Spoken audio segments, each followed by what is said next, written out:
नमस्कार। उत्तर प्रदेश के देवरिया में ब्राह्मण परिवार का हत्याकांड हुए लगभग 2 हफ्ते से ऊपर बीत चुके हैं और घटना के 14 दिन के बाद आज अखिलेश यादव देवरिया में प्रेम यादव के परिवार से मिलने पहुंचे। उधर नरसंहार में मारे गए ब्राह्मण परिवार के इकलौते बचे सदस्य और सत्यप्रकाश के बेटे देवेश ने अखिलेश यादव से मिलने से मना कर दिया।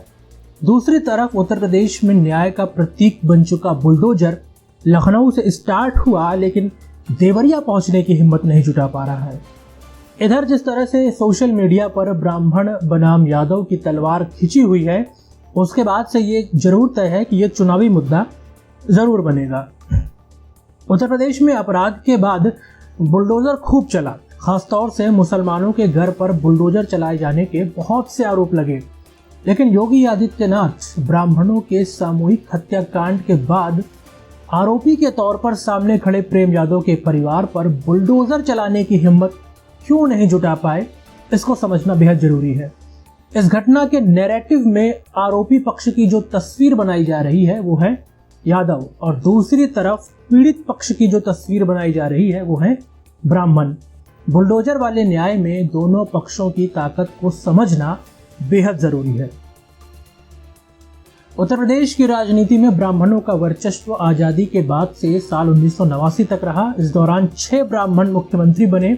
इसके बाद ओबीसी की राजनीति हावी होने के बाद सत्ता के शीर्ष पर ब्राह्मणों की भूमिका कम हुई। हालांकि उत्तर प्रदेश में राजनीति का रुख बदलने में ब्राह्मणों की भूमिका बेहद अहम रही है। आबादी के लिहाज से देखें तो उत्तर प्रदेश में ब्राह्मणों की ताकत लगभग 11 से 12% वोट तक सिमटी हुई है। यह अनुमानित आंकड़ा है क्योंकि जाति जनगणना यूपी में हुई नहीं है, लेकिन वास्तविक आंकड़ा इसके 1 या 2% ऊपर नीचे हो सकता है। 2022 में हुए चुनाव की बात करें तो सबसे ज्यादा बीजेपी के 46, सपा से 5 और कांग्रेस से 1 यानी कुल 52 ब्राह्मण विधायक जीतकर विधानसभा में पहुंचे। 403 सदस्यों वाली विधानसभा में ये करीब 12% बैठता है। उधर दूसरी तरफ अखिलेश यादव के समेत कुल 20 यादव विधायक हैं, यानी ब्राह्मण विधायकों की संख्या में आधे हैं। उत्तर प्रदेश में आबादी के लिहाज से देखें तो ब्राह्मणों की आबादी के आसपास ही यादवों की आबादी है और जो 10 से 11% का वोट बैंक है वो यादवों का है। ये आंकड़े साल 2001 में हुकुम सिंह पैनल ने भी दिए थे। यानी आबादी और राजनीतिक ताकत से बात करें तो बराबर का वोट बैंक होने के चलते बुलडोजर इस पशोपेश में है कि आखिर करना क्या चाहिए। मीडिया में खूब माहौल बना, अब बुलडोजर चलेगा, तब बुलडोजर चलेगा, बुलडोजर यहां तक पहुंच गया, फिर देख कर लौट गया। प्रेम यादव के घर पर नोटिस चपक गई, जमीन की नाप हो गई। ब्राह्मण परिवार का जो लड़का देवेश था वो अड़ा हुआ था कि जब तक बुलडोजर नहीं चलेगा तब तक वो ब्रह्मभोज नहीं कराएगा। हालांकि ना तो बुलडोजर चला और इधर ब्रह्मभोज भी हो गया। इधर प्रेम यादव के परिवार के लोग आत्महत्या की धमकी देने लगे। समाजवादी पार्टी और यादव समाज सीना तान कर प्रेम यादव के परिवार के सामने खड़ा हो गया, यानी बुलडोजर के पहिए जाम हो गए। इधर मुसलमानों की तरफ से कुछ आवाजें उठने लगी कि अगर आरोपी के तौर पर सामने मुसलमान होते तो ये सरकार 1 मिनट भी सोच विचार नहीं करती और बुलडोजर अब तक अपना काम कर चुका होता।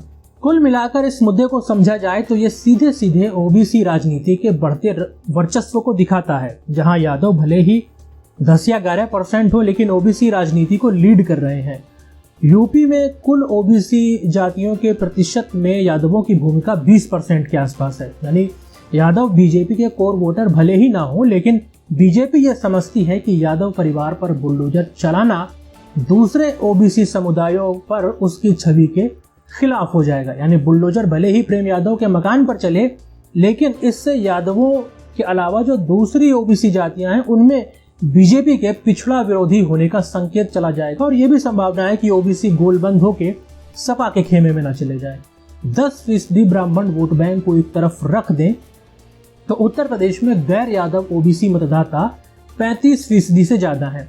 पिछले 1 दशक में बीजेपी ने इन जातियों के बीच में गहरी पैठ बनाई है। बीजेपी ने अपना दल, सुहेल देव, भारतीय समाज पार्टी और निषाद पार्टी जैसे क्षेत्रीय दलों से गठबंधन बनाया जो मुख्य रूप से ओबीसी पार्टियां हैं। अब आप इतने से ही अंदाजा लगा लीजिए कि आखिर बुलडोजर को देवरिया पहुंचते पहुंचते हफनी क्यों आने लगी। अब ब्राह्मणों की तरफ नजर डालिए। सूबे में ब्राह्मण राजनीति में भले ही ताकतवर माने जाते हों, लेकिन उनके पास सत्ता में भागीदारी के विकल्प क्या हैं। कांग्रेस जो अब सूबे की राजनीति में शून्य है। 2007 में ब्राह्मण बसपा के साथ भी जुड़ा, लेकिन वहां भी टिक नहीं पाया, इसलिए कि विचारधारा में बहुत अंतर है और बसपा की राजनीति अब उत्तर प्रदेश में पिछले कुछ सालों में ढलान पर है। बचते हैं दो मुख्य दल, सपा और बीजेपी। सपा के लिए ब्राह्मण जरूरी है ही नहीं। 2022 में केवल 5 विधायक सपा से बने ब्राह्मण। दूसरी तरफ उसकी जो मूल राजनीति का समीकरण है वो यादव और मुस्लिम है। इस घटना के बाद से जो परिस्थितियां पैदा हुई, उसके बाद से सपा से ब्राह्मणों की खटास और बढ़ेगी, लेकिन सपा को इससे घंटा फर्क नहीं पड़ता, भले अखिलेश यादव कोई भी बयान दे। कुल मिलाकर बीजेपी का नेतृत्व यह समझ चुका है कि ब्राह्मण के सामने दूसरे विकल्पों का अभाव है और जिस समाज के सामने मजबूत विकल्प नहीं होते, वो कितना ही सशक्त क्यों ना हो, उसे राजनीति में हाशिए पर आना पड़ता है। ये सच कोई झुठला नहीं सकता। बुलडोजर चले या ना चले, ब्राह्मण के सामने राजनीति का कोई और विकल्प नहीं है। 52 विधायकों के बावजूद योगी सरकार में ब्राह्मणों की उपेक्षा के आरोप अगर लगते हैं तो उसका निष्कर्ष यही है, ब्राह्मण कपड़े में लगे पैबंद की तरीके से हो गए हैं, जो कहीं जुड़कर सरकार बनाने के जोड़तोड़ में काम आ सकते हैं, लेकिन सत्ता में मजबूत पकड़ बनाने की स्थिति अब पहले जैसी नहीं है। बहरहाल, जब इस देश में संविधान है, तब किसी भी घटना में बुलडोजर को न्याय का प्रतीक नहीं माना जा सकता और ना ही माना जाना चाहिए। लेकिन इस घटना से एक बात बिल्कुल साफ है कि बुलडोजर बहुसंख्यक धर्मवाद को खुश करने के उपाय के तौर पर ज्यादा इस्तेमाल किया गया। लेकिन जब दोनों पक्षों का धर्म एक हो और साथ में वोट बैंक का गणित, तो सरकार के लिए राह चुनना बेहद मुश्किल हो जाता है। इस वीडियो पर अपनी राय कमेंट में लिखें, चैनल को लाइक और सब्सक्राइब करें। नमस्कार।